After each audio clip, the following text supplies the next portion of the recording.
We're going to go into light. We're going to go into Angelic Realm. Before I do that, though, tunnels, Romania, pyramids. I know that this needs to be true because I sit down with 5-star generals and heads of intelligence in Romania. I'm involved to some extent. I've not been into the Buceci Mountain alien base. I know it exists. I know where it is. We've been to where it is. If you try and get across the perimeter, good luck, baby. You're not going anywhere.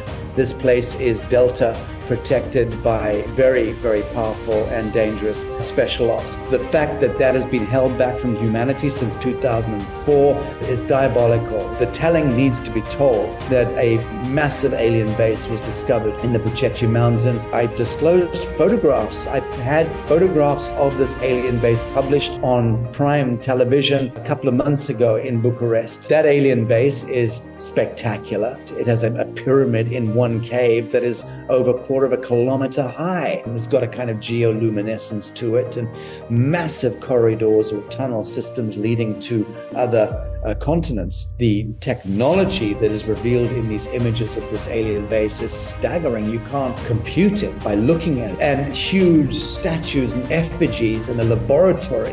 What are we talking about? We're talking about the Genesis laboratory where humans were grown in petri dishes. It doesn't scare me at all, this business, because I happen to know that we are, all of us, galactic hybrids, and is the repository of DNA from a multiplicity of different star systems. That's what makes us remarkable. We are the sons and daughters of God. We are, all of us, in that sense, the Messiah.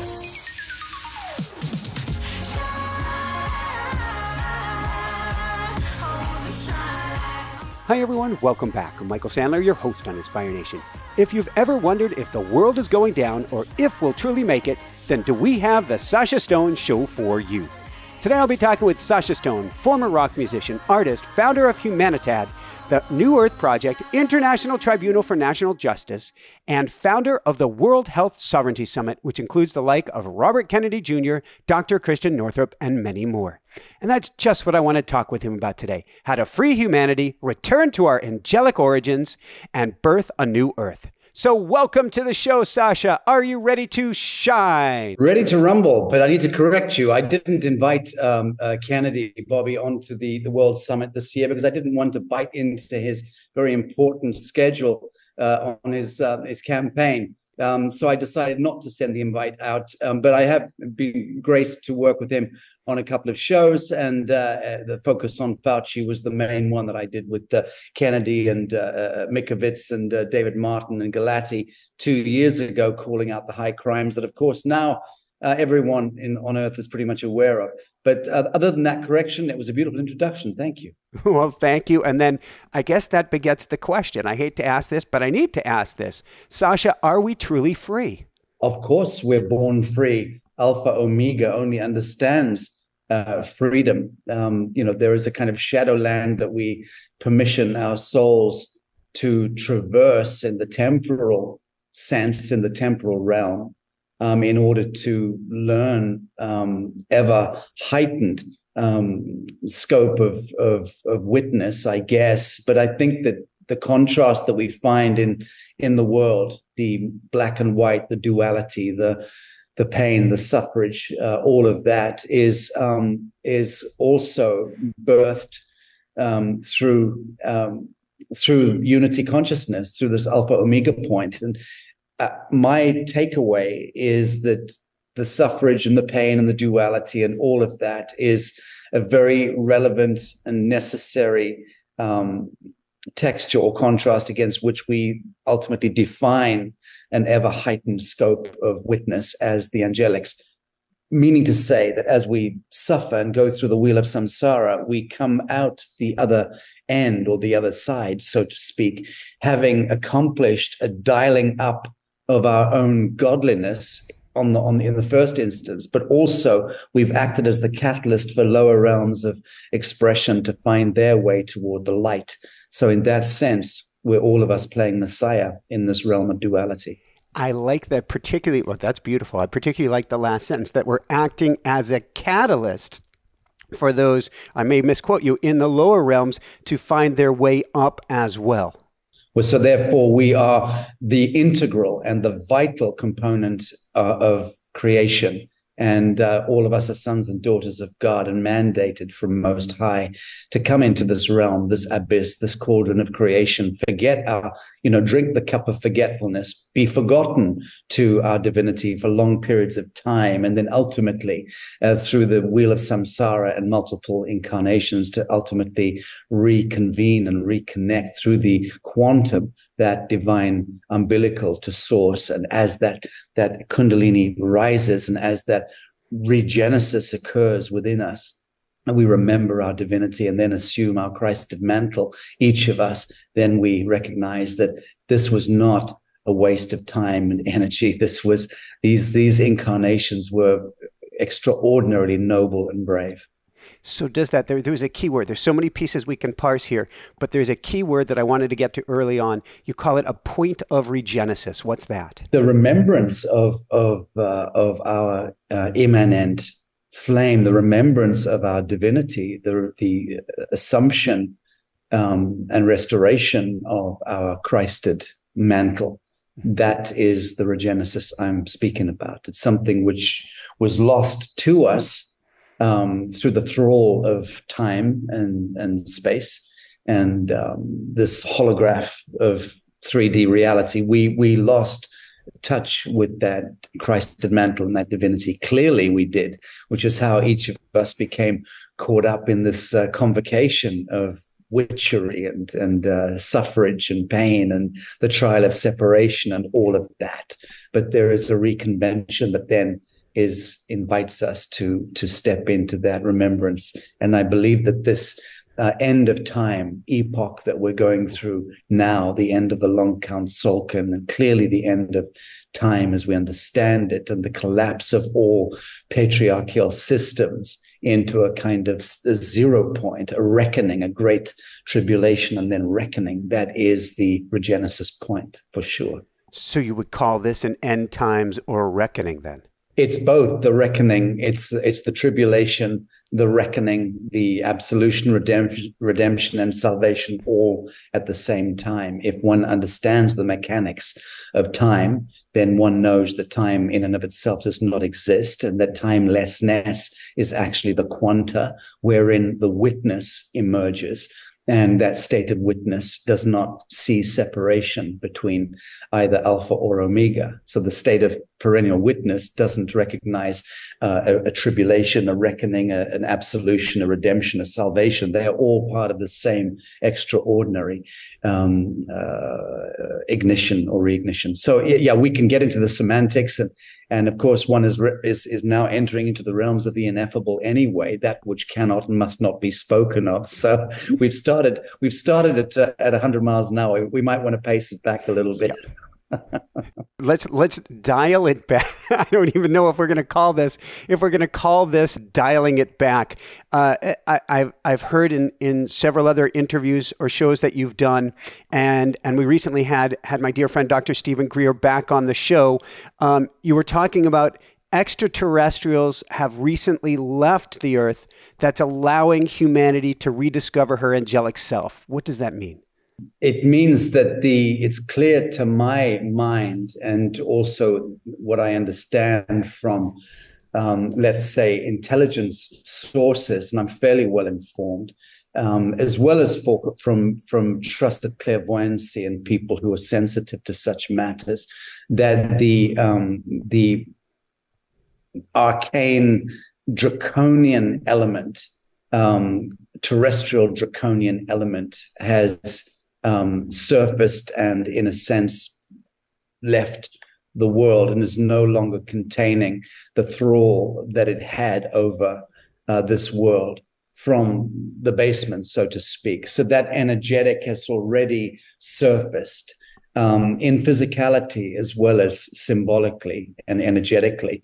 And that is connected also to the great turning of the Gaia, the great turning of the wheel of the grand procession of the equinox, and how we have confluenced with a particularly dense or compression zone of vibral light that issues from galactic center. And that's a 200-year period or trajectory to move through that compression of that photon band, so to speak. But that photon band impacts us every 13,000 years. And we've just come through it. Last time it happened, it conducted its audit of the Earth plane, and we were found wanting. We were still enjoying playing in the Atlantean fallen light. And so there was a reset at that time, and the kind of noetic sagas issued off that, the kind of Noah and the Ark and the Great Deluge and all of that, which informs most, if not all, of our creation myths that we find anthropologically. And archaeologically. So, move now forward 13,000 years to closing of the long Count Solkin, 21st of December 2012, which springboards on to the 21st of December 2020, which, as the great Aboriginals in Australia, the real dream timers the keepers of the song of ages, they recognized that the 21st of December 2020 was actually the closing of the cycle, and that was technically the end of time as we know it. So anyone who has this kind of very subtle spiritualized pulse on the alpha omega state of this world recognized at the time, 21st of December 2020, that was the end of time. And having threaded through that and survived, there was no great reset. And this is the point I'm making, is that we are in the regenesis now already. The great apocalypse did not happen in the sense that the Armageddonists would have us believe we are going to go into a complete meltdown, seismic and, meteorites and, deluges and continental shelves kind of disappearing under the ocean. And all of that kind of apocalyptician that has been spun in through deviated biblical prophecy and just through the kind of incoherence of a kind of moron species that we've emerged into in recent generations because of the dystopia of synthetic molecules that contaminate every aspect of our reality hologram. So we are very incoherent at the morphogenetic level, at the collective level. But anyone who's maintained inner sight through this thaw and this incoherence knows that we are moving now into the onset of ascension, so to speak. And I'm not a great fan of that language, but that is what it is. I'm looking out there now. I can see it. What gives you hope? Because we can look at the sky. We can see, tic-tac-toe up there.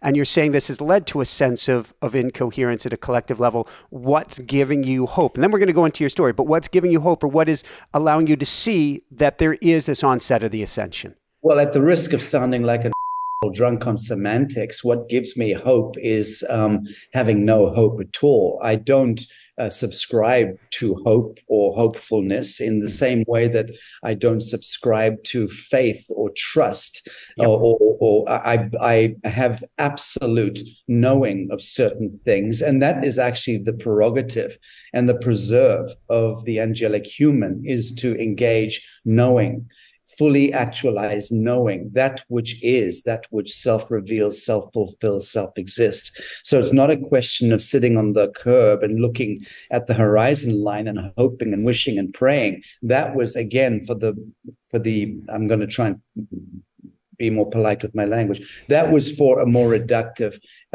period of our psycho-spiritual evolution. Let's leave it at that. But I do regard it as moronic that for so many thousands of years, we've been so addicted and minded to believing that hope, trust, and faith are the be-all and end-all. They really are not. They are actually the Achilles heel of enlightenment, always were. Because so long as we believe that we need to believe, or so long as we hope for hope, or trust in trust, or have faith in faith, then I'm afraid we are not shooting a straight arrow. And the straight arrow is the quantum of absolute convention of relationship with God in the here and in the now. And that's to do with knowing and not to do with hoping, trusting, and having faith. So what you're saying is to boil this all down, and then we'll get to your story here in a minute, is thousands of years ago, our knowings were washed down and, in a sense, taken away from us, so that we had to put our faith, our trust, our belief in something outside of ourselves. And when I say outside, I mean inside. Yes, and very well couched. I would suggest, however, that it was more like millions, if not billions of years ago, given that my knowing of so-called time and so-called history far exceeds the commonly accepted notion of 13 to 14 billion years of age, which is an absolute nonsense. So my root of my knowing is connected to a greater scope of remembrance, and that is acknowledges that this earth plane is likely well over 900 billion years old, and the seeding of humanity takes place in less than 1/3 of that trajectory.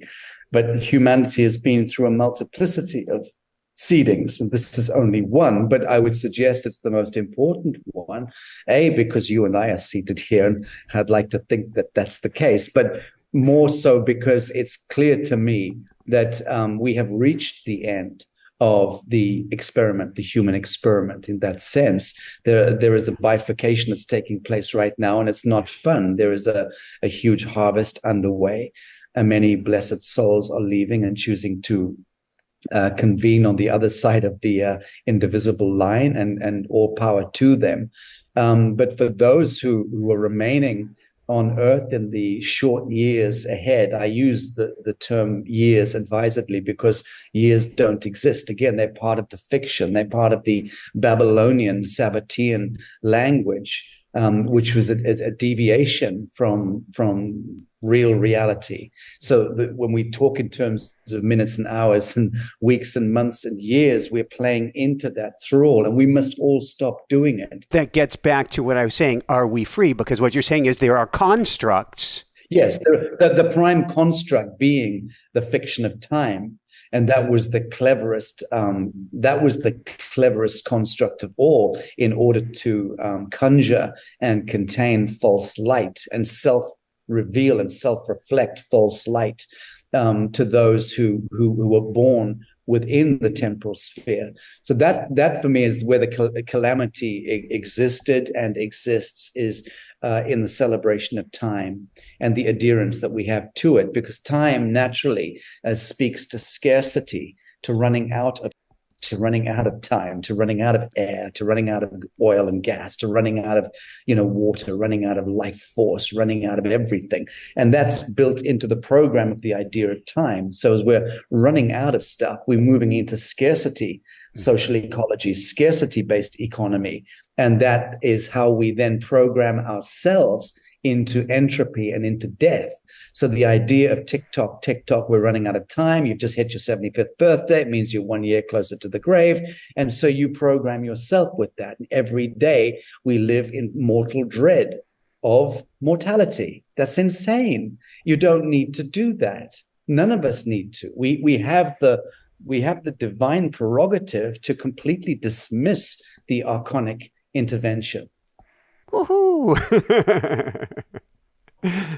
I love it, and I certainly don't act like a 53-year-old. Of course, I've had 2 near-death experiences, so I'm with you well down this rabbit hole. Let's go back in time to your story, if we can. Or story isn't a fair way to put it, but would you mind taking us back to your earliest days and bring us forward to what got you to this place and got you to your knowings? So this is the bit I don't enjoy. You can give us the express version if you want. For instance, I don't like describing my NDEs anymore because of the energy behind it. There's no need to do that. Right. And for me, it's also peddling mythology, because that's why I say story. Yeah, it's my memories, it's my neurosis and my psychosis playing out. And I just made an excision from all of that in 1997. And increasingly, I've left that behind. But just to go back to it in very rapid fire terms, born and bred in sub-Saharan Africa into a war for 17 years, and then patriated to England in Europe as a refugee, effectively for about 9 or 10 years, during which time I picked up guitars rather poorly, but strutted around on stage sufficiently to be given some credence as a rock and roll frontman to a very brilliant band made up of very, very brilliant musicians. It was actually a changing guard, the band, but I played with some of the greatest rock musicians of the day back in the 90s, and Stone Band became its own kind of stadium West Coast rock band based out of the United Kingdom, it has to be said, with top tier members in the bands from big super groups. And we were independent, so we owned and controlled everything: management, management, merchandising, touring, recording, but we were distributed momentarily. I then received the contract, which was flashed in front of me, the devil's contract, which invited me to cut the head off my band, leave the band members, leave my management, who I loved very much, and become a solo artist, to be shipped across the seas to America and to be put into that mill of superstardom. And I would have to walk away from everything and sign over everything. And that contract was put to me one night in London, and I was told to present myself at 11 a.m. the following morning to the devil. I didn't do that contract. I stayed awake all night, meditated on it, had a bit of a breakdown, and knew that I was walking away for all time from at that time, my great dreams. So to my credit, I fell on my sword, and I ended up going to Morocco, safe haven, living there for a couple of years, extended grace and favor of the royal house hold there, as it turns out, and then set up my foundation Humanitat, and started moving between Egypt and Morocco, doing diplomacy, setting up my Peace Foundation. I thought, well, I can't fulfill my great mission and vision as a squawking rock star, so I will do my default. My fallback was always to set up a Peace Foundation and try and find out what was behind war, disease, and poverty. And I began citizen diplomacy because I had access.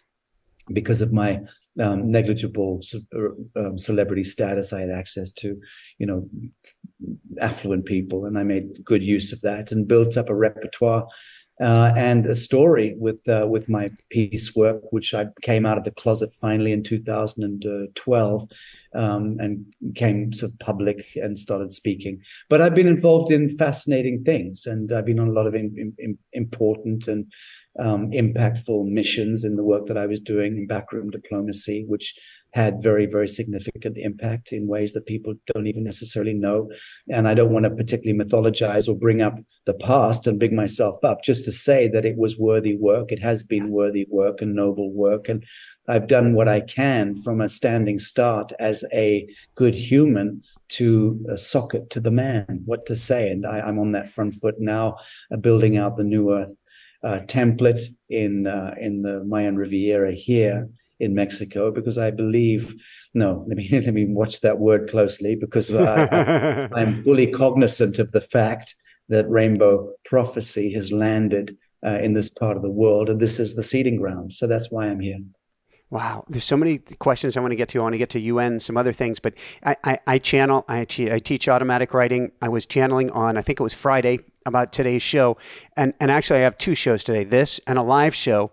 And what I got is, your show needs to be about birthing the new earth.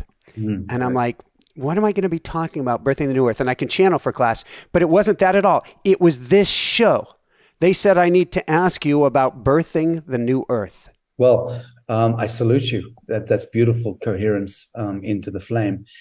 The new earth for me is a 0-point social ecology, is a 0-point economy. It's a place where people are able to reconvene the greatest currency that we've ever known as a genus, as a species, which is the fellowship of man.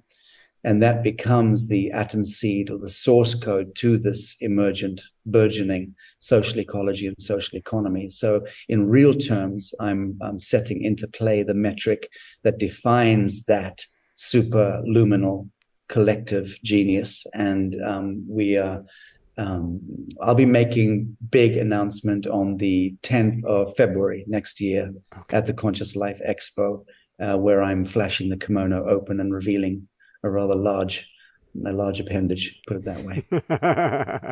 All right. So we're going to go only halfway back in time or something like that.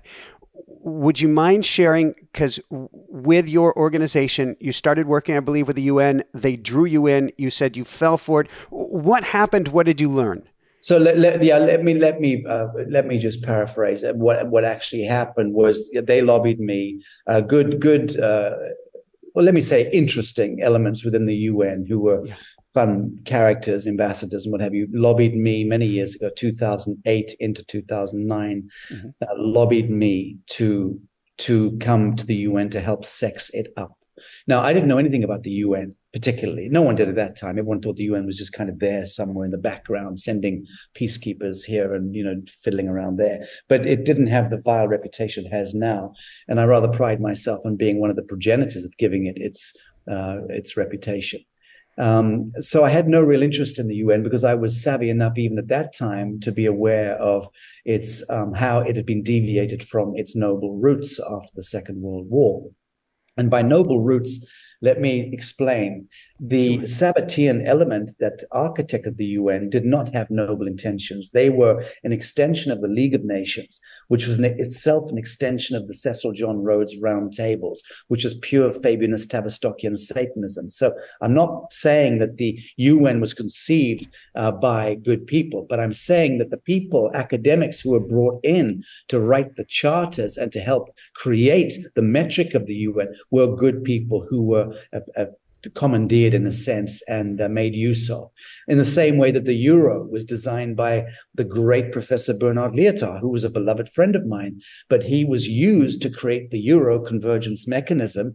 And on the day it was unveiled in Brussels, he was horrified when they announced it as a permanent currency, because he'd said to Brussels all along, this is an interim currency. It can last for 15 to 17 years, and then it will implode. So you could only announce the euro as an interim currency, then give all the European nations 15 years to help to create an ultimate unified convergence mechanism. And they said, yes, Dr. Lietaer, but on the day they tricked him. They unveiled it as a permanent currency. Why? Because they wanted to collapse all the cultures and nations of Europe ultimately into this globalist hegemony. So just the same way that these commandeered the good life and times of Dr. Professor Bernard Lietaer, one of the greatest economists who ever lived, they also did the same thing to the founding fathers of the United Nations. The same thing with the founding fathers of America, if you want to get into it. I don't want to go there right now. But the point being, there is a great co-opting that goes on with these institutions. They were trying to co-opt me back in 2008 in order to help sex up the UN agenda. I said, no, not interested, bugger off, even worse than that, not interested. They kept lobbying me and then eventually agreed on a point of negotiation that I said, if I can come in and take control of the General Assembly floor for one day a year and bring whoever I want onto the General Assembly floor and propose and put forward whatever messaging that I believe, Humanitat believes, needs to be espoused from the General Assembly floor, you've got a deal. I'll produce a big annual event, bring together the nations and help exemplify the Millennium Development Goals, blah, blah, blah. I didn't even know what the goals were at that time. So that was how I got co-opted. Of course, within 1 year, I realized after the first show, which was a success, I realized that they were not allowing me to introduce the narrative that I wanted. I was then asked to become Director General of the Intergovernmental Renewable Energy Organization because I've been involved in breakthrough technologies and advancing technologies for a long time. So I agreed to that tenure for 1 year, unsalaried, never took a dime from the UN. And in the course of that year, the second year, I started working with Dr. David Martin, who has tremendous renown today. Mm-hmm. David and I may tell our story soon. He and I discussed that this last week. I just had him on closing the World Health Sovereignty Summit, and we discussed this on air a little bit about the fact that the world doesn't know what he and I were doing in 2008, 2009, but it was really spectacular what we were trying to jerry-rig the basement of the UN. We failed, and it was dangerous, and it could have cost us our lives, to be sure. But at the end of that second year, I was out. And I not before kicking in a few doors at the UN and telling the brass there that I had seen how communist China was buying out the basement of the UN. So this is, again, 14 years ago, a long time, long before anyone was talking about communist China takeover. I was screaming about it at that time, kicked in the doors, and then and left with my IP, took it with me. Yeah. So that was the extent of my involvement with the United Nations, was me trying to, by stealth, get in and make use of that multilateral playing field to bring free energy technology in, to help to bring consciousness in, and so on and so forth. At the same time, I'll just say here, I was also doing certain things by subterfuge. I was getting certain ancestral songs and sacred ceremony brought into the basement of the UN, the Security Council. I was trying to undo some of the black magic in the basement, put it that way.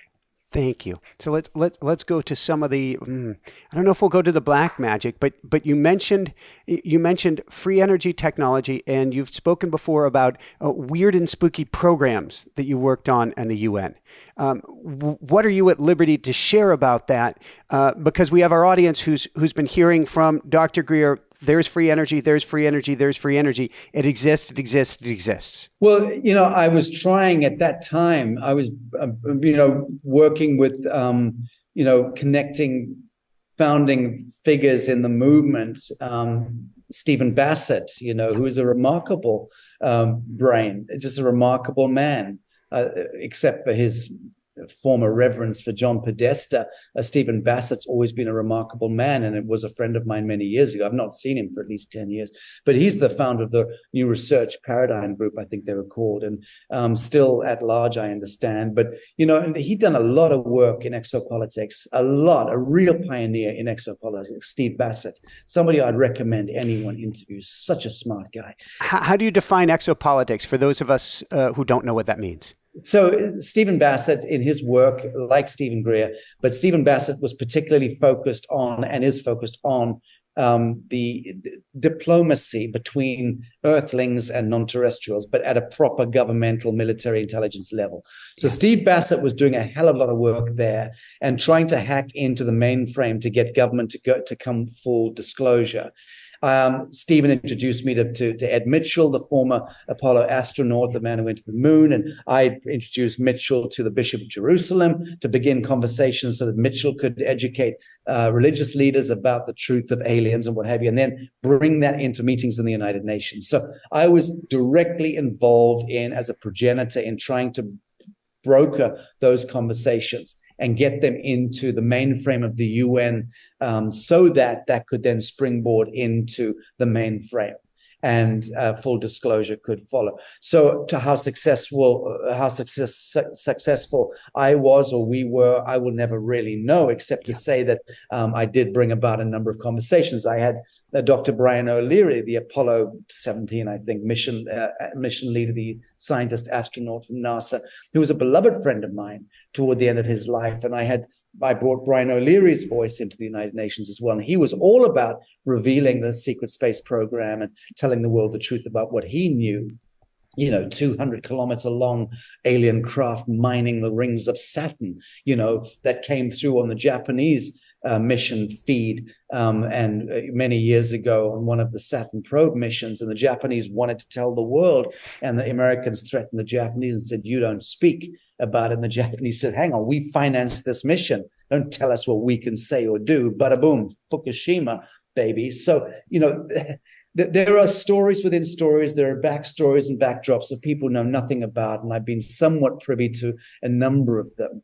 And that's the spooky stuff I'm referring to. And there's a lot of stuff to regale you with, stories, but each one of them require a diligent remembrance, so that I can not just throw a cluster bomb at people. They go, "Oh my God, how could that have happened?" You have to, when I reveal certain stories that I was involved with, I have to set the context, bring in the names, the places, the dates, and what have you. Otherwise, I sound like a madman, and I'm already under such savage attack from liberalist trolls that I need to mitigate that somewhat. Fair enough. I want to jump ahead, and then we're going to go into light. We're going to go into angelic realm. We're going to go into the history of human, as you call it, and who we were, who we are. I don't know, meant to be isn't even the right term. It's already within us. Before I do that, though, tunnels, Romania, pyramids. The Romanian thing is still a question mark, not the veracity of the claims. I know that this needs to be true because I sit down with five-star generals and heads of intelligence in Romania. I've been there, I think, 6 times in the last year, and I've got an office there, and I've got partners there. So I'm involved to some extent. I've not been into the Buceci Mountain alien base. I know it exists. I know where it is. We've been to where it is. You try and get across the perimeter, good luck, baby. You're not going anywhere. This place is Delta, protected by very, very powerful and dangerous special ops. And, more shame to them. And if any one of those guys who are salaried by the State Department or by the secret programs and who do stand sentinel around the Buceci alien base, more shame on you, because the fact that has been held back from humanity since 2004 is shocking, is diabolical. The telling needs to be told that a massive alien base was discovered in the Buceci Mountains. I disclosed photographs. I've had photographs of this alien base published on Prime Television a couple of months ago in Bucharest. The television station got into a lot of trouble. The journalist was, I think, almost sacked or suspended, and a huge fine levied on them and threats of closing down the network because I published on Prime TV a number of photographs of that base. So the authorities there clearly knew the truth of the matter. But that alien base is spectacular to see it. It has a pyramid in one cave that is over a quarter of a kilometer high. The pyramid and the actual thing itself goes up way higher in the pyramid, and it's got a kind of geoluminescence to it, and massive corridors or tunnel systems leading to, by best accounts, leading to other continents. So we're told. Whether they're very advanced maglev or something, I don't know. But I can tell you the technology that is revealed in these images of this alien base is staggering. You can't compute it by looking at it. It's a technology. That it's vast. It's just inexplicable. And huge statues and effigies in a laboratory made for giants with tables 3 meters high, suggesting that these creatures themselves stood 9 meters to 10 meters high, And what are we talking about? Well, if you ask me, we're talking about the Genesis laboratory, where humans were grown in petri dishes, in that sense, by the Anunnaki, or the progenitors of this or one of the seedings of humanity. Doesn't scare me at all, this business, because I happen to know that we are, all of us, galactic hybrids. And the sooner we get to grips with that the Adamite is, by distinction and definition, the galactic hybrid, and is the repository of DNA from a multiplicity of different star systems. That's what makes us remarkable. That's, again, goes back to my opening gambit, that we are the sons and daughters of God. We are, all of us, in that sense, the Messiah. Thank you. Few different directions. Obviously, we can go 1,000 directions, but we'll try to keep this on point here. Well, you just threw me to the wolves with the Christians, because I just said we are all the Messiah. We are all acting as the messianic privilege or protocol. Let me just leave it at that. Well, for my audience, they will hear me time and time again saying we are all of God, of the Creator. We are not the whole, but if we think of a rose bush, we are each an individuated rose on that bush of the whole, of the totality. Rose bush works for me. That's fine. Beautiful, beautiful, beautiful. So,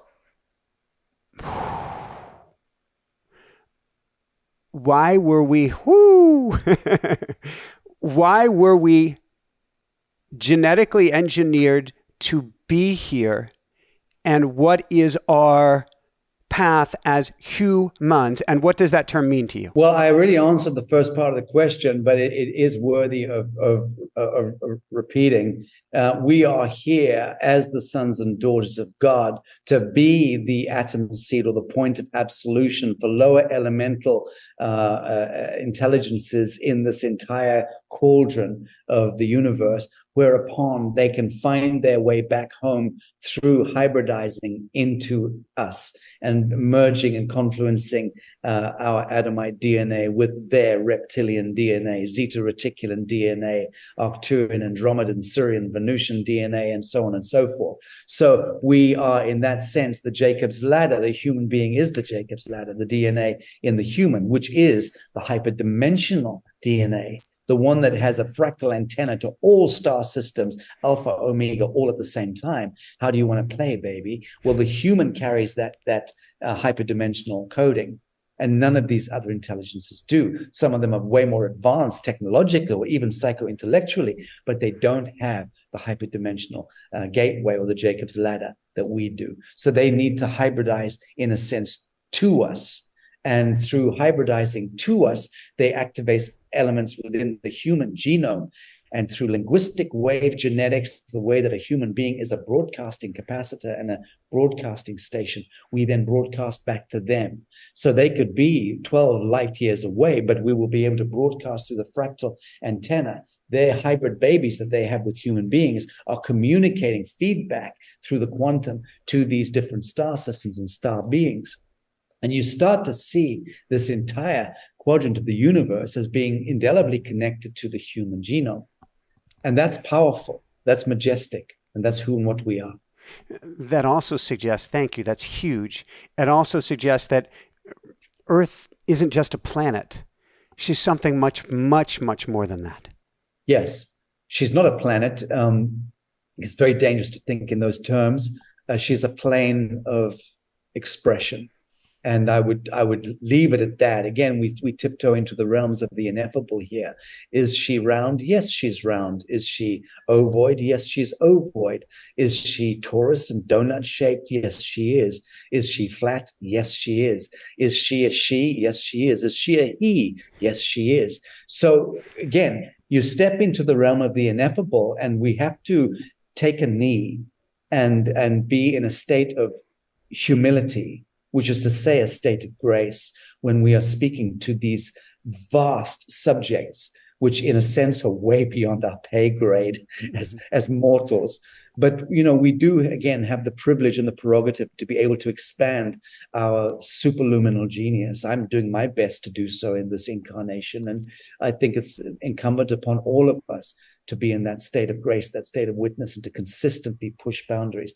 But I know enough about very advanced mathematics to know that we are holographic by nature, essentially. And so we are all of the above. Like I said, we are flat, round, ovoid, torus, and so on. But a planet, what's a planet? Well, a planet is definitely hollow, put it that way. All spheres are hollow. There's no such thing as a dense sphere. So that's the first piece we would have to undo in our reckoning with bad science, with Newtonian physics and Cartesian logic. We would have to recognize that the sun is, in the words of my beloved friend, the very brilliant physicist Dan Winter, the sun is a liquid eyeball, and as a hyperdimensional eyeball, it's how God peers into this domain. It is not a solid mass which is burning itself up, you jack. It's just nothing to do with that. But that's what the Midnight Masons packaged and sold to us through academia, and through rotten physics and rotten science, which was oftentimes birthed through the genius of tremendous men and women, but was again taken over, commandeered, and corrupted and reformatted by Midnight Masons in order to sustain this control mechanism on the way we think, because the way humans think and the way we're entrained to think is how we project plasma into the field of what we're told to project, like war in Israel, war in Gaza. And the more of those images we see, the more we project plasma back on those and fixate those ideas, they then become manifest reality. So the Sabbatean, lower archonic, demonic, diabolical realms have always known that humans and human thinking, human ideation, human psycho-emotional life force is the stuff that creates so-called reality. Thank you. So let's go there for a minute, because okay, if we were to label me, if we were to give me labels, I'm Jewish, I'm Ukrainian, I'm Russian. Of course, we are all just one. There is a unity consciousness. There are no borders. None of this is real. But I look at everything going on, and I have a dear Palestinian friend who was my assistant for 2 years. I look at everything going on, for instance, in Gaza, in Israel, and I go, you have so many people today that don't want war. Why are we here? Oy vey, where do I start? Thank you. Well put. So, this dialectic is a tough one, and it's a real tough one for me to speak to without having the floor for 90 minutes at least and a slideshow, because it's so laden. We may have to have you back, Sacha. Indeed, and I would greatly welcome that and have the time to do this discourse, because it warrants it, because the great faith, the Judaic faith, and the faith of the Zohar, and the mystical tradition. As you know, my computer is resting on a Zohar right now. I showed you before we began.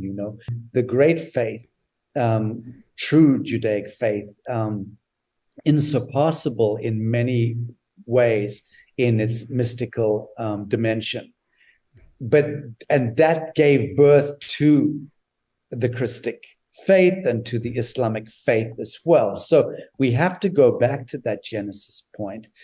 The real dialectic is not about Jewish or Palestinian. It's not about black or white or north or south or male or female or Republican or Democrat or Shiva or Shakti. The real dialectic is about me versus me in the here and the now, and the degree to which I can reconcile the broken hemispheres within this being. That's it. So I will always bring the conversation back to that, because you either stand in coherence with grace as a living son or daughter of God, as a living child of God, or you do not. And if we stand in grace, we cannot kill. Right. If you stand in grace, not only can you not kill, you cannot conduct wrong action. And nor can you step out of the flame of pure truth, even if it burns like hell. You cannot, nor would you want to. And that's part of the great suffrage of being an awakened human in this great travail. So what is our, can I use that term? Yeah. What is our right action to take at this time? The only right action is to never do anything or say anything or utter anything, much less think anything that offends the soul. So that's it. And that's your 0 point. That's your source code.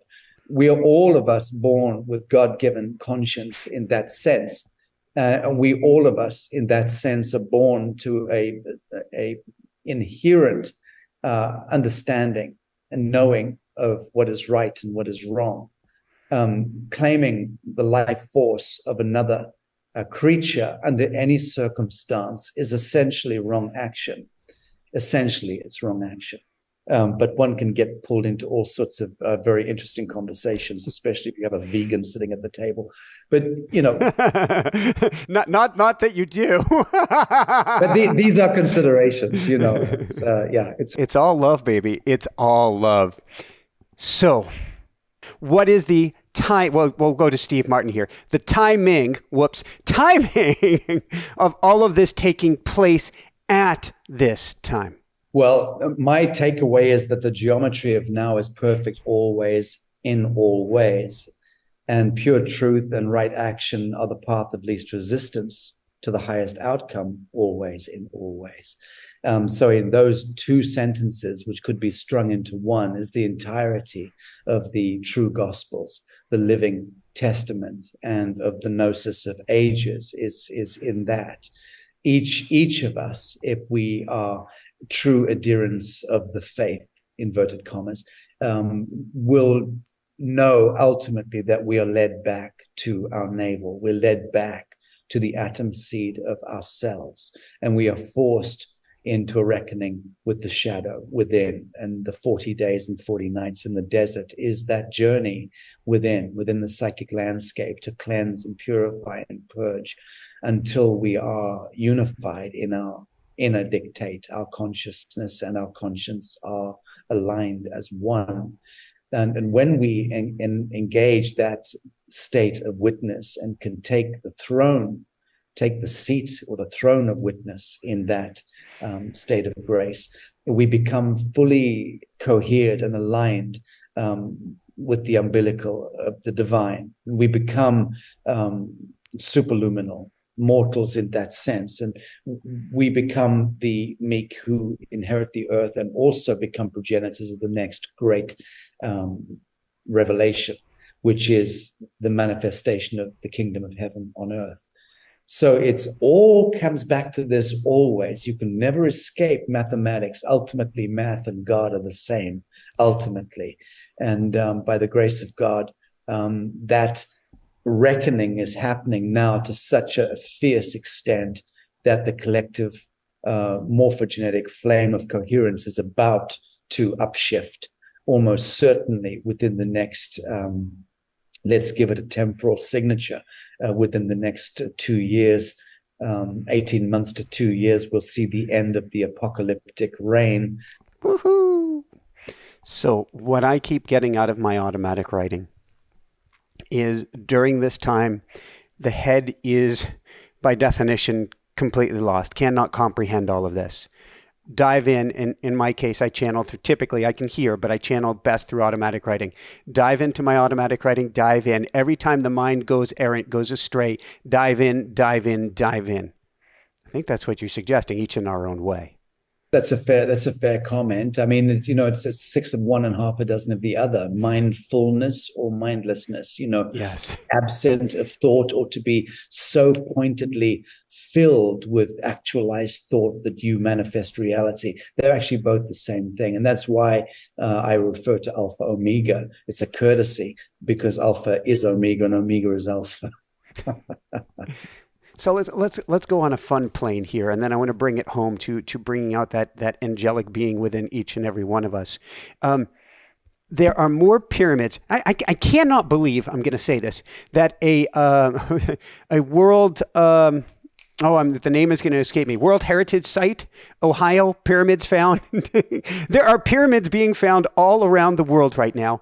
And a lot of them, like the Sudan, which I guess you just recently escaped from, with the tops lopped off. Why are we finding pyramids? Why were there pyramids potentially with the tops lopped off? And what was the real purpose behind, for instance, the Great Pyramid and the top that's absolutely missing? So I was in the Sudan a few months ago, just as the war was breaking out. So days before it broke out, we got out.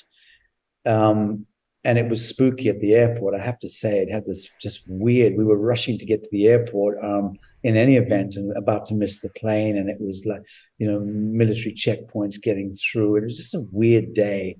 We knew something was up. You're smelling the air. And then days later, boom, this calamity, this massacre begins. But I was there in the desert and inspecting the pyramids with some close, dear friends.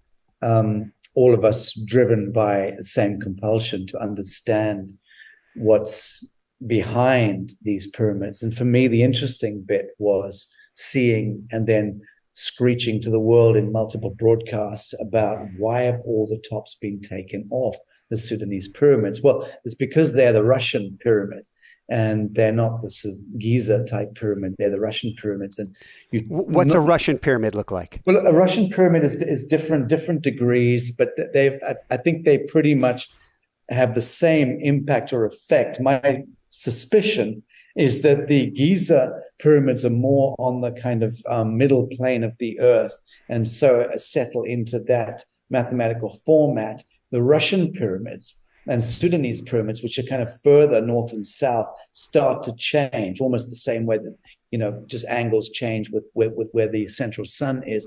I don't know the truth of the matter, but I will know it soon, because we're involved with my Lazarus Symposium, involved in a very, very advanced study of the mathematics of pyramidology with Charlie Zeiss and Dan Winter, David Sarita, and Shanaz Soni, the NASA rocket scientist, and various other very brilliant academics and scientists. So we're pushing the envelope there in our understanding of pyramids and pyramidology. But I've also been asked by the wonderful literary agent Susan Mears, who handles the estate of Peter Le Mesurier, one of the greatest pyramidologists who ever lived, and who was the greatest inspiration to me when I was 17 years old, fresh from the war in Africa. The first book I picked up was The Great Pyramid Decoded by the great Le Mesurier. And that book really led my enchanted journey into the forest.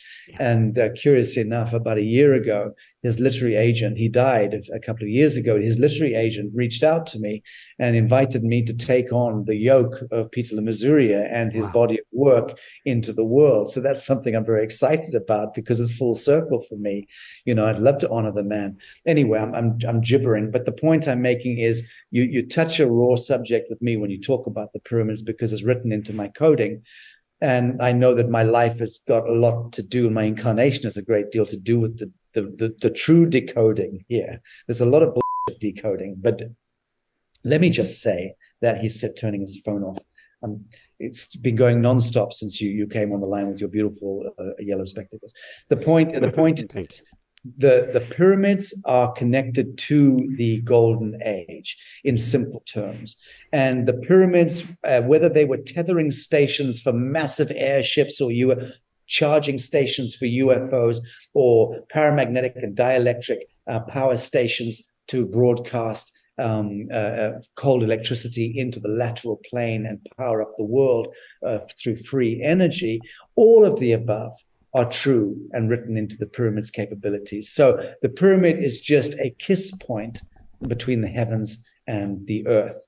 And our understanding and our decoding of the pyramid, which is also decoded into the mathematics of man, is an integral piece of our planetary enlightenment. So we are forced now into this aspect of revelation connected to the pyramids and pyramidology, which is why nature and reality in its infinite wisdom reveal the pyramids all around the surface of the earth now to us, in Bosnia, throughout all around the world, Indonesia. Just here, we just discovered a massive pyramid actually on land that we're acquiring for the New Earth Sanctuary here. One of the biggest pyramids the Mayans say that we're likely to find in the country. And we sent a task force up to check it out. And indeed, it is a pyramid. So, we're going to have a great archaeological dig over the next 5 years.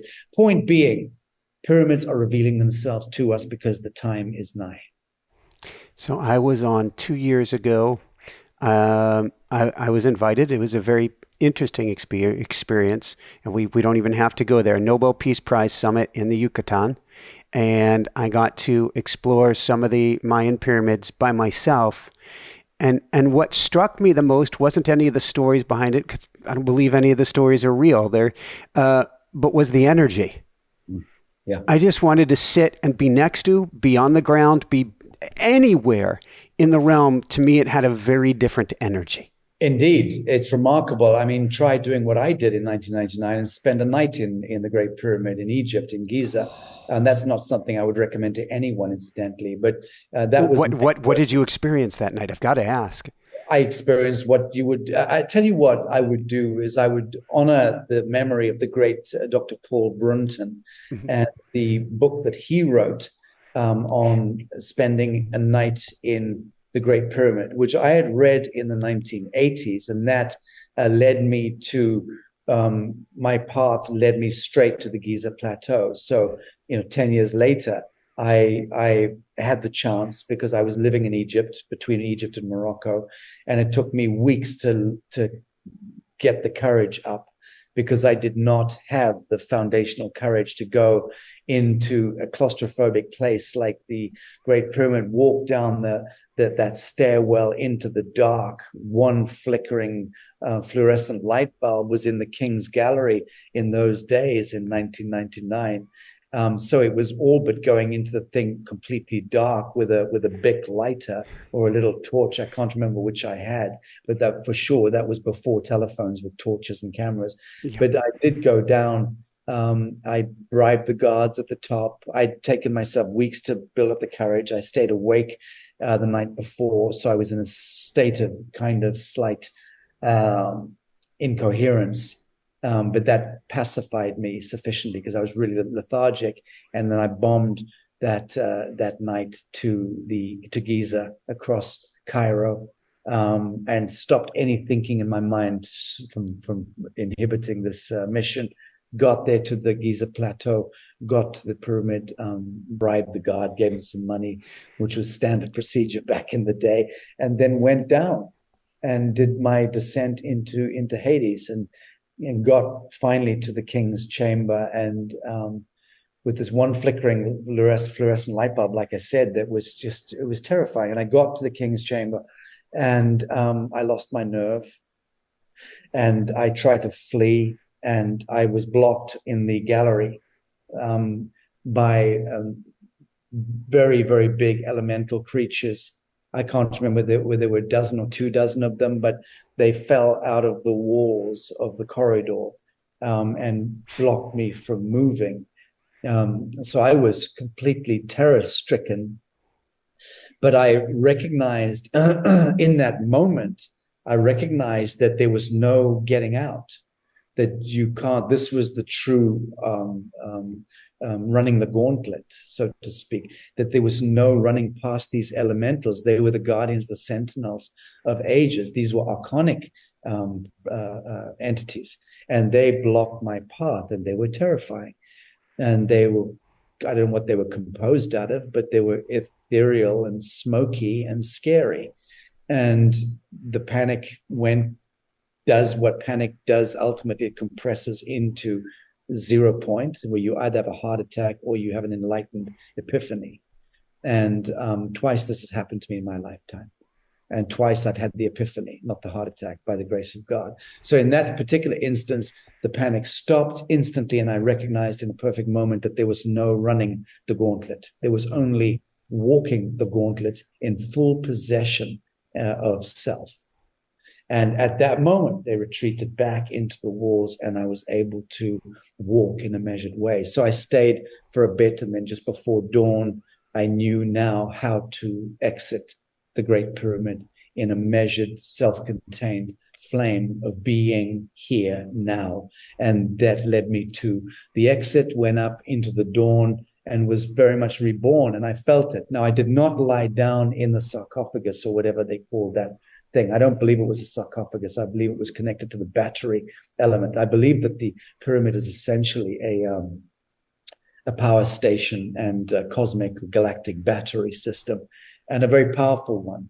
So for sure, you're feeling the forces of it, but one can also let one's imagination run away, which is not advisable. But that was my experience there. I was also with the Mayan Council in 2012 with the Chichen Itza pyramid at the Great Pyramid. Greg Braden and others were there on the day. I was there doing ceremony on the day of 2012. I wanted to be there for that ceremony, and I was. And again, I paid homage to the Sudanese pyramids recently. I'm in touch with Dr. Sami in Bosnia. Next year, I plan to visit the Bosnian pyramid. And it's a theme that goes on in my life, and it's rather exciting. I love it, and I do wish you keep us posted on that, because it's a pull of all pulls. And so I've read that book, and I read many more when I was living on Maui years ago, and going to all of the I can't even remember the word for the ancient Hawaiian pyramids that I was invited to, invited by the elders, not someplace you just show up. but special energy. Conversely, I can't believe I'm going to bring this up. I didn't actually meet her or speak with her, but I had the interesting experience to be tromping through the hallowed halls of Congress and under Congress in a little like golf cart car on a train with Hillary Clinton in the backseat and Secret Service in the backseat, me in the front, but was able to go underground a little bit in Congress and see these elevators that had numbers going down to a certain level and then no numbers on the buttons below that. And I felt a very, very weird energy in there, Sacha. A very weird energy under the halls of Congress. You hit an etheric firewall, and that's what happens in these spaces. They are firewalled, and they are, you can call it hyperdimensional or subdimensional, intradimensional or superdimensional. Physics apply in different ways. I've been peripherally involved in the revelation of Alexander the Great's tomb in the Wadi Rum desert in Jordan, which was discovered by the very brilliant archaeologist explorer Defali, and then brought to the world's attention through a press conference by my friend Mohammed Satis of the Satis Foundation a number of years ago. And I was pulled in years ago by Satis. I went to meet him in Belgium, signed NDAs and witnessed alien technology on film, saw what they saw when they did the excavation of Alexander's tomb, and met with a plasma wall and alien technology that they couldn't break through. And I've seen the film footage of it. In fact, I then published that film footage later, which was about 2 years ago, through the Lazarus Symposium, to a closed circle of a few thousand people through one of my symposiums. I did actually publish that footage and those findings, courtesy of Mohammed Satis. If you find an excavation site, an archaeological dig is undertaken, that you go through various tunnels and you break through and you see this huge vista of gold. I mean, gold corridors, bricks of gold, bricks this size, piled up, 15 meters high. I can't remember how high exactly, but very high corridors of gold. And you're seeing it all. You're seeing what is clearly Alexander's tomb with his sword and with all sorts of things. No, the sword wasn't with the tomb. The sword was apart from the tomb. You're then seeing one corridor leading down, and there's a glowing light coming out of it, one of the arks of the covenant in that room. And you're trying to approach Alexander's tomb, and you've got all these incredible statues and riches, immeasurable riches. And then you try to approach his actual tomb, and boom, you hit a clear wall of nothing, and nothing can break through it. So, they tried to chip and hack and sledgehammer their way through it. No, it's just space-time fractates, and you can see beyond it, but you can't get through it. And then they tried lasers and all sorts of ballistics. Nothing could break this. So that was more or less when it was brought to my attention, and I went to Belgium and looked into this, and we were looking at how do we mount an expedition to go and decode or decrypt. Number one, how do we get the Jordanian royal house, the Hashemites, to allow gainful entry to this archaeological discovery? Because once it had been discovered, the intrepid explorer made the terrible mistake of alerting the authorities. And of course, the authorities contact the American base, and the American base contacts the Pentagon, and it's immediately locked down. So Delta Force is sent in, and bada boom, just like the Bucetti Mountains, there's a lockdown. Now no one knows what's happening inside. But we do know enough to know that a couple of special ops guys have gone in to try to retrieve the Ark from the one room glowing at the end of a corridor. The first guy had been blown out and he was dead. As he'd gone into the room, he'd been blown back into the corridor, was dead. The second guy went in, was blown back, and was in a coma, or was rendered a mute and a dummy. Thereafter hospitalized, as I understand it, and erased. And thereafter, I think they sent in robots. So the photographs I got of that and that I have and that I published are of courtesy of the Satis Foundation and Difali, were taken by a robot of the Ark of the one of the Arks of the Covenant. I understand there are many of them, or a few of them. So in any event, no one ever got to Alexander's tomb. We could see it, we could photograph, we couldn't get to it. But his sword, as his short sword that was outside of the tomb, was retrieved, and that was given to King Abdullah in Jordan as a piecemeal offering, hoping to curry favor. But I don't know what the Hashemites have done. I used to be friendly with a couple of the princes, and they're lovely guys. But unfortunately, that country is very, very compromised because it holds the balance of power in that part of the world. My friendships with the princes of Jordan dried up years ago, probably when I turned maverick and went rogue on the Illuminati. But, there you have it. Interesting story, interesting times, interesting discoveries all around the world, most, if not all of them, being kept from public purview, which I think is a travesty and a high crime. I can't imagine how much a different worldview would change all of our choices right now. Yes, curious that you say worldview. Yes, indeed. And again, it's just nesting within the human heart and following the dictate of universal conscience, which is cause no harm, loss, or injury to another living soul, because it feels better not to hurt others, for God's sake. But yea, though I walk through the shadow of death, and, the valley of death, I should feel all of that stuff. The great tribulation and reckoning upon us. How do I navigate this journey is the only question that concerns me. No judgment of others. No. Thank you. How do you, when you wake up each day, what is that luminosity within you? Where is that beacon going?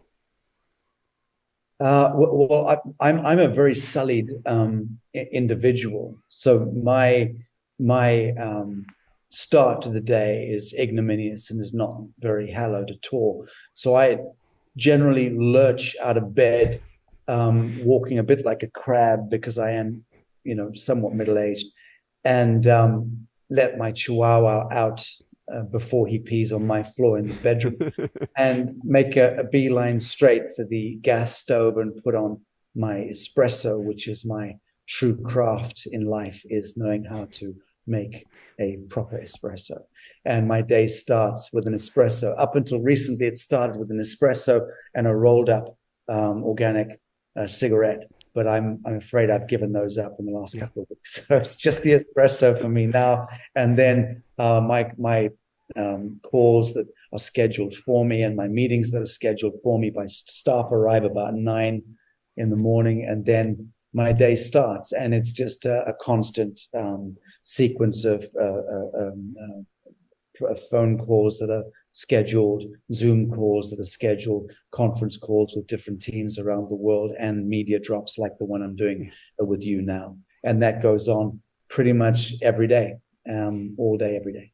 And the mission is? The mission is that whilst I'm not interfacing to the best of my ability, I'm architecting and involved in bioarchitecture, in which is a great passion of mine, and master planning this incredible project we're doing here, which is a huge project. It really is the kingdom of heaven on earth, or will be. The world will see all of that soon enough. But it's a vast project, and it's a very expensive one. And as I said, I'll be flashing the kimono on the 10th of February and going public with the project and inviting people in, investors and others in at that time. Right now, we have investors, but I'm kept it to a minimum because I don't want to be managing third-party expectations. But it's a big, bold, beautiful project, and it'll change the shape of this world. What could we do right now, this moment, for humanity, for unity consciousness, to getting back to our angelic self, or simply to find peace?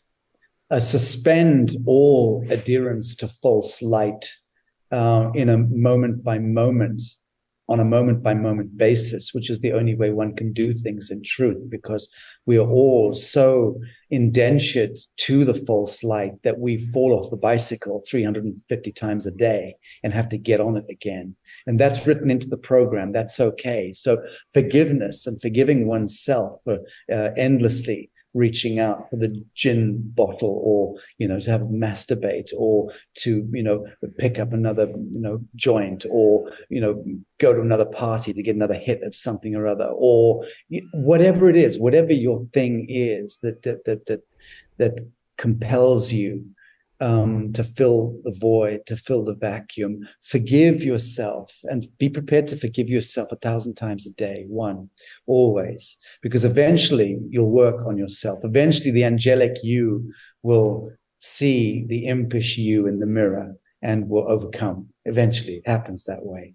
The angelic always overcomes. Why? Because, as I explained only yesterday, I can't remember if it was in an interview, I think it must have been, but I was talking about the fact that when you put a top C violin note into a subspace chamber that's filled with cacophonous, discordant cellos and violins and ghastly sounds, eventually all those discordant tones and notes will resonate and find the top note frequency, and they'll all align to the highest angelic frequency. So that is all you need to know about the subspace chamber that is this holographic realm that we inhabit, that we are all ultimately helping one another way home. But those who strike the highest chord amongst us are the ones that we entrain ourselves toward. So let's each of us aim to be that top C note in the orchestra. Woohoo! I couldn't agree more.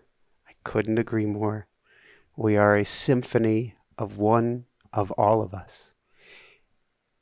Where can people go, Sacha, to find out more, to find all your work, to find your YouTube channel, your Rumble channel, your everything? Oh, it's of no consequence. I'm lost in the woods, lost in the source. So don't even bother to try and find me. It'll come to you or it won't. But I'm no longer giving out anything. There's so many websites and things out there already. So take your pick. But I would tell people, keep your eyes peeled for the release of the New Earth Pharmacy, because that's the most exciting work of my life, and that's unleashing in the next few days.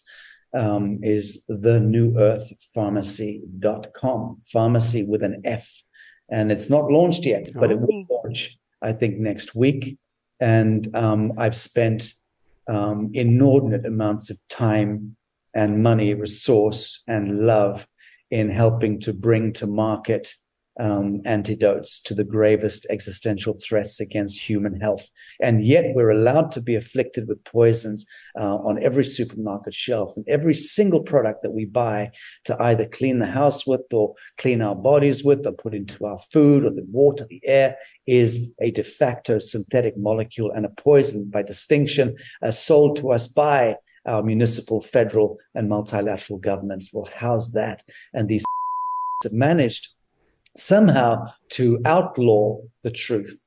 Well, I've got news for them as it comes to resuscitating this grave assault against human mRNA, and all of the diseases and death that prevails can and will be turned around. And I invite people to go and check out the New Earth Pharmacy and what it's bringing forward in the next few days. Beautiful. And if that is live before we go live, we will get that in the description. So if people don't remember, newearthpharmacy.com. Yeah, thank you. It's the newearthpharmacy.com with a pharmacy with an F. Thank you. Love, love, love. Go, go, go. Fly free and shine that beautiful light of yours on the world. Thanks, brother. Get this to us and we'll help syndicate. Much love to you. Bye-bye. So for everyone out there, this is Michael Sandler saying, be well, have fun, discover the angelic realm and light within you today, and above and beyond all else, shine bright. Woohoo! How does it get any better than this?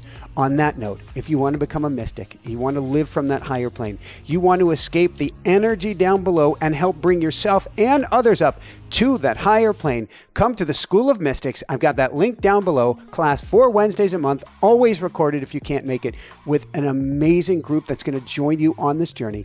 And if you want to channel through automatic writing like I do, simply go to automaticwriting.com. That's that link right there, automaticwriting.com. Lastly, if you simply want a daily attunement, something that brings your energy up, up, up, and way up, I write this through my automatic writing. You can go to dailywoohoo.com. That's dailywoohoo.com. Here's a link to the next amazing video. Love you guys so much. Keep on shining bright. Woohoo! Lots of love, everyone.